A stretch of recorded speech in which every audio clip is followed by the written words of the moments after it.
Hi, all. We want to welcome you to our town hall around the 25-26 budget. This is I believe, our fifth town hall.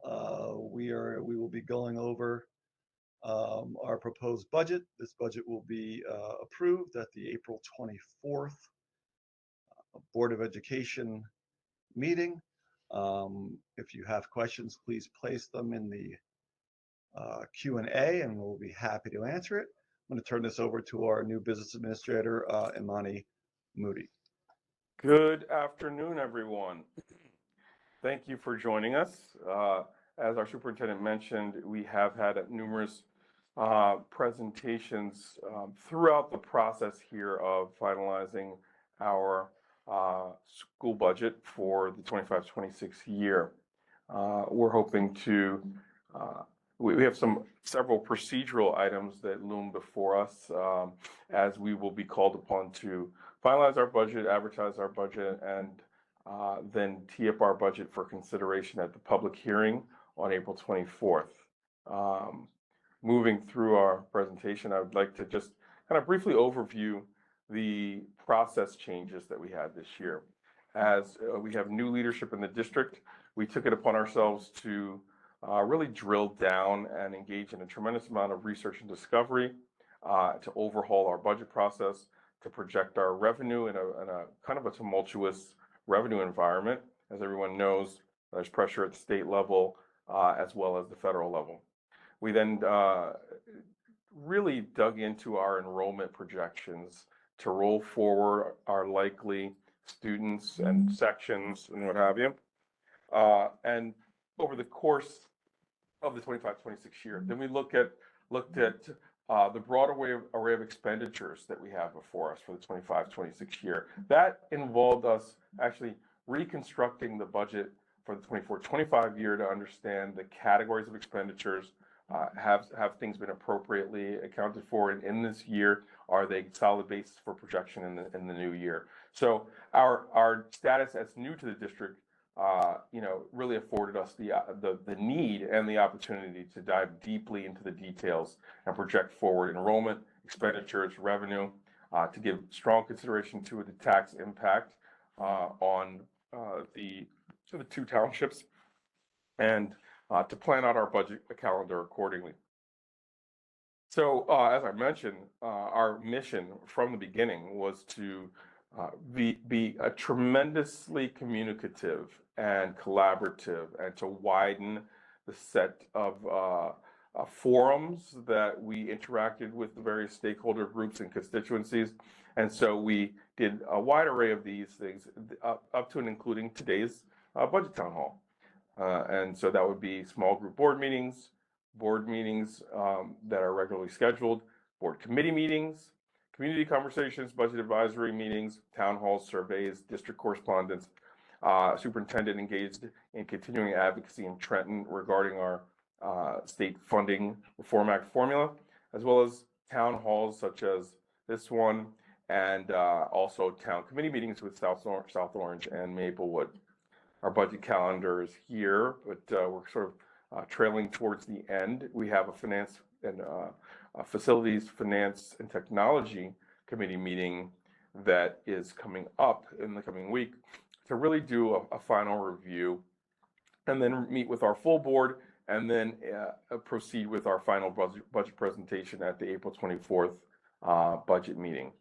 And this just reflects the fact that we have preliminarily submitted it to our county, and we've been working with our county business administrator to give consideration to levels and statewide circumstances. Our revenue is projected as follows. We're year over year, 2% increase in tax levy. We do have an enrollment waiver as well for a likely projected increase in enrollment. We were blessed with a $619K state aid increase at 6%. We were very lucky just because many other New Jersey school districts experience declines of up to 3%. There's turmoil across the state, as we know. We've elected to tap into our maintenance reserve, as this is more of a maintenance year with our facilities spending. In prior years, there's been an array of bonds whose proceeds have gone towards capital projects a lot of structural work, HVAC, and building additions to buildings. So now we're choosing to focus on maintenance so that we can be, very intentional about the care and upkeep of our buildings and grounds. These are older buildings, and we know the importance of having a really solid environment for instruction. Our budgeted, we have extraordinary aid. We're budgeting an increase there. This is consistent with our projections around likely spend in special services. In the prior year, we budgeted $2 million and did receive $2.4 million. So we think $2.5 million is realistic. Our budgeted fund balance use on this line of $7.044 million and $6.893 million represents our legal reserves, the 2% required reserves that come from our audit. So our audit of fiscal year 23-24 rendered these two values for use in 24-25 and 25-26. Similarly, as we engage in next year's audit, we will have to have 2% values for those two subsequent years that come out of our audit process as well. We are looking to really put back to our fund balance and engage in a disposition where we achieve savings through optimizing efficiencies and then put monies back to our fund balance for fiscal and prudent use year over year in the years to come. And in this fiscal 24-25 year, we're projecting around about $9 million that we can, we're looking to as savings to put back to our fund balance for use in subsequent year. Of that $9 million, we're budgeting around 4.45 for use in fiscal year 25-26. We're also projecting increases in miscellaneous revenues due to increases in rents and royalties, interest rate on our investments, and as well as miscellaneous, revenue sources.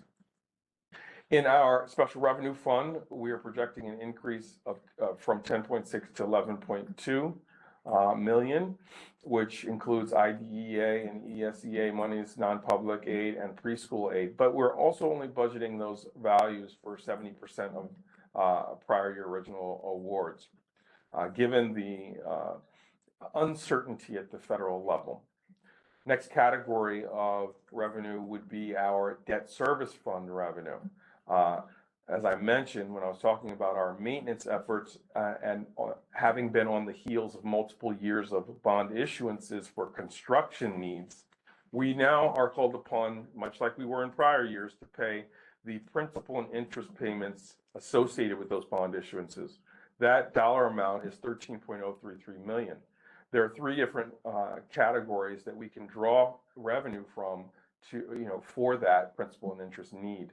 That would be our debt service aid, projected to be 2.8, our remaining balance from prior year debt service balances of 1.1, and then an associated, the plug there is the debt service tax levy of $9 million.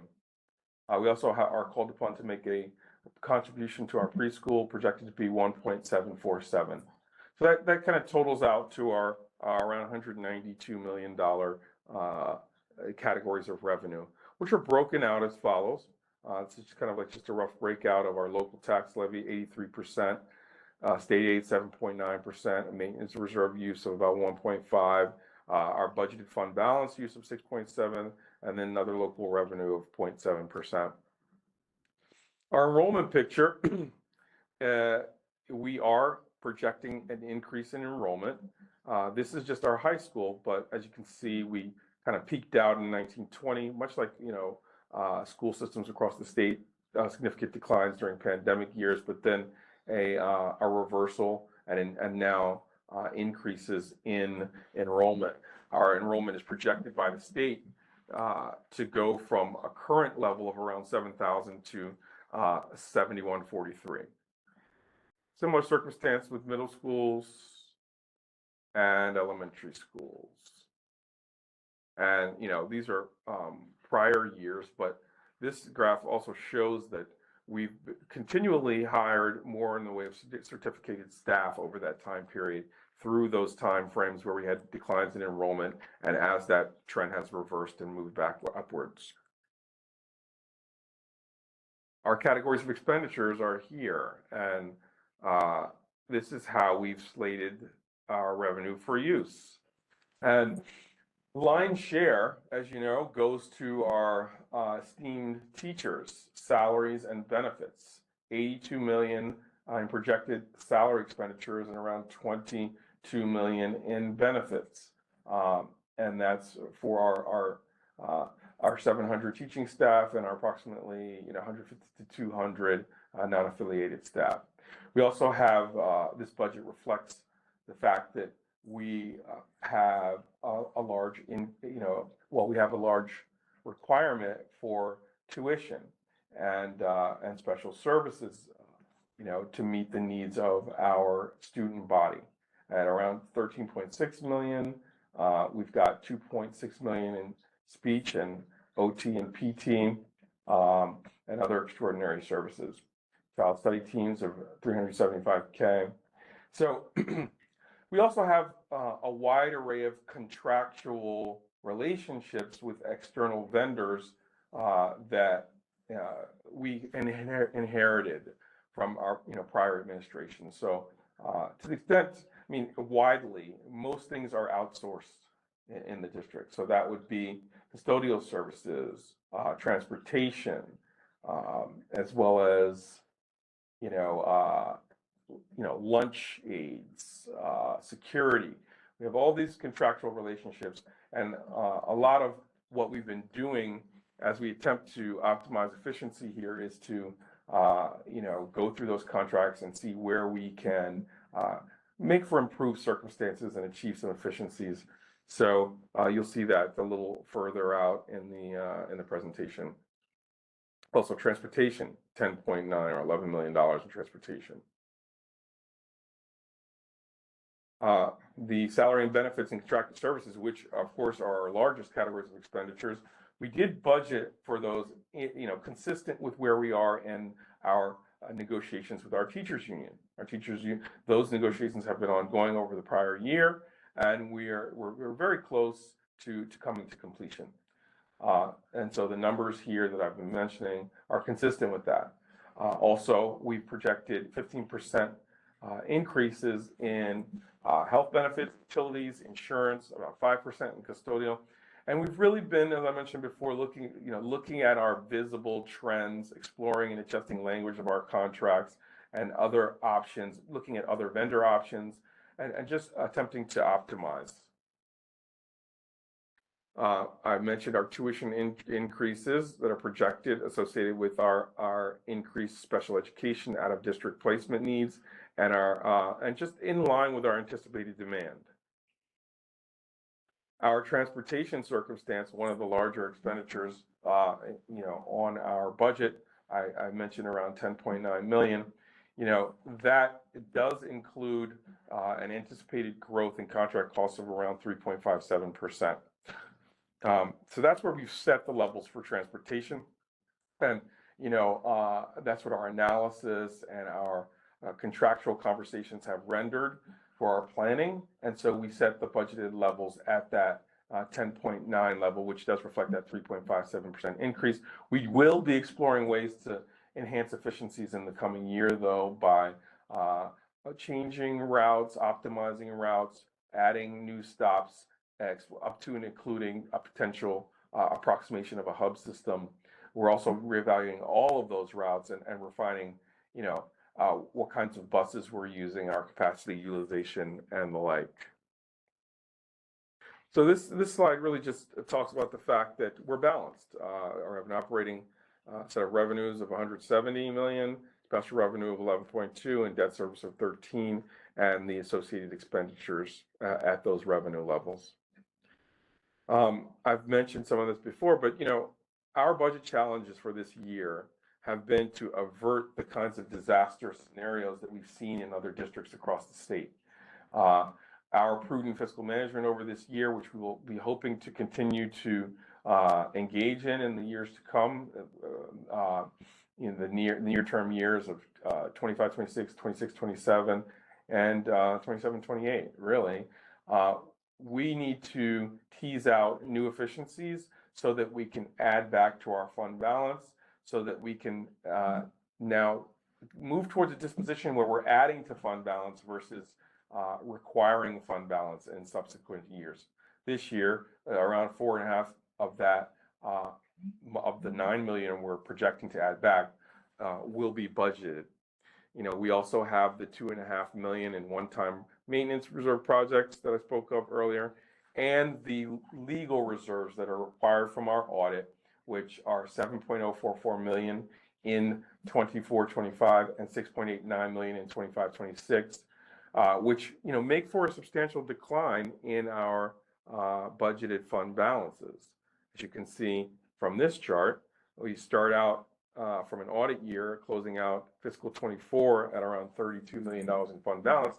However, our prior administrations, again, slated to use 4.267 of capital reserve, 1.5 million of maintenance reserve, and then there's the audit generated statutory legal requirement 2% reserves at 7.044 million.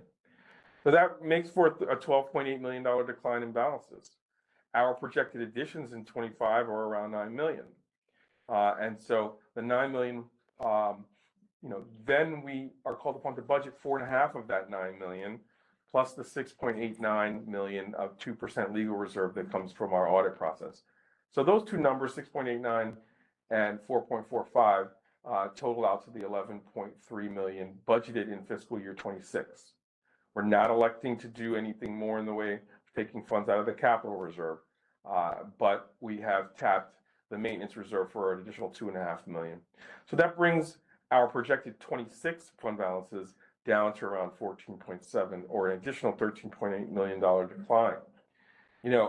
Looking out, which is what we've been doing here, looking further out into the projected years to come, we're fostering a disposition internally and getting everyone focused on the guardrails of the fund balance and our fund balance projections, and how this district needs to be vigilant about saving and optimizing efficiencies to add back the fund balance to avert the kinds of challenges in other districts that have made for reductions in force, closing of the school buildings, consolidations, and just general turmoil. We're tightening our belts now and in the foreseeable future for the purpose of guaranteeing a thorough and efficient education for the children of South Orange and Maplewood, and not having these circumstances that other school districts are facing. So we're reducing expenses and increasing revenue. That's how we're doing that. We're reducing those expenses by vendor contract optimization, not filling vacant positions that we can fill with internal transfers, and really looking at our retirements and attempting to bring in new personnel into our teaching staff to optimize our distribution of resources for teaching. Increases in revenue, 2%, as I mentioned before, for the tax levy, $850K enrollment adjustment, miscellaneous revenue increase, extraordinary aid of additional $500K, increase in state aid of $600. That was wonderful for this year. It may not be the case for next year. An additional preschool revenue of $1 million. Tax impact is as follows. Again, I mentioned the 2% increase in tax levy. That takes us up to around 141 million. When you layer in the enrollment waiver, that takes you to 2.62% increase. Our tax levy increase of around 4 million then consolidates to around 4.92% total tax impact. That said, as we finalize this budget for submission and talk to our tax assessors and our county BA and our and folks at the various different at South Orange and Maplewood, we'll be adding further refined and final projections around tax impact. I mentioned the increase in the debt service tax levy, and that's really consistent with this bond schedule, this array of bonds that I mentioned earlier, having been issued in 2014 through 2024. The larger bonds were in 2019 and 20. And during that time, when we issued those bonds, the proceeds of those bonds then go to sit in an asset management firm while we're doing the projects. So as those projects took place, that money is earning interest. There is a cap on how much interest that can be earned there. And so that cap, is assessed at the 5-year mark following bond issuance. So the 2019 bond cap, or yield arbitrage restriction liability, was assessed in October of 24 at the 5-year mark. And then there's projected other yield arbitrage restriction liability for November of 25. That made for a circumstance where, because of the higher amount earned, the IRS, we needed to actually provide the excess earnings back to the IRS, totaling around $3.3 million. So that's going to affect the debt service tax levy, and that's the reason why the debt service tax levy increased year over year. So budget highlights, to kind of summarize here, are that, this is more of a maintenance reserve use year for facilities. We're tapping that at around $2.5 million. And we have reprioritized additional projects to future Board of School Estimates bond issuances. So we're not looking to issue any new bonds in this year or the next, but we are reprioritizing our projects and seeking other ways to fund them, up to and including a plan to do an energy savings improvement plan, or ESIP, bond issuance in the coming years. We're also restructuring and redistributing vendor contracts and just optimizing efficiency generally with those relationships. We did not budget for unfilled vacancy positions where demand is not present, and this led to achieving a budget that engages in no reduction in staff. And that was our sort of one of our prime directives in our budget process this year. So that's kind of the summary of where we are from a budget standpoint at this latter stage of the budget process.